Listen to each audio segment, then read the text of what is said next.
vaste sujet pour résumer en quelques minutes, mais tout d'abord, dans le mot endométriose, vous entendez le mot endomètre. L'endomètre, c'est la couche interne de l'utérus, celle qui est perdue pendant les règles et dont le but final est l'implantation d'une grossesse. L'endométriose, c'est le fait de retrouver des tissus, on va dire, similaires à cet endomètre, dans une position qui n'est pas la sienne, c'est-à-dire en dehors de la cavité utérine. L'endroit le plus fréquent où on va retrouver de l'endométriose, ça va être dans ce qu'on appelle le pelvis, c'est-à-dire le bas de la cavité abdominale, là où il y a les organes génitaux, l'utérus, les ovaires, les trompes, etc. Mais on peut retrouver de l'endométriose ailleurs également dans le corps. C'est plus rare, mais on peut en retrouver au niveau des poumons, même retrouver au niveau du cerveau.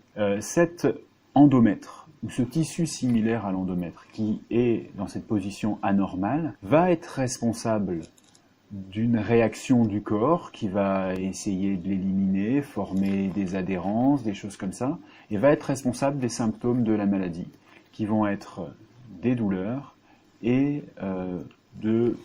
éventuellement des difficultés pour obtenir une grossesse. Il y a une forme particulière d'endométriose qu'on va appeler l'adénomiose. C'est le fait que, cette fois, cet endomètre se retrouve dans le muscle utérin.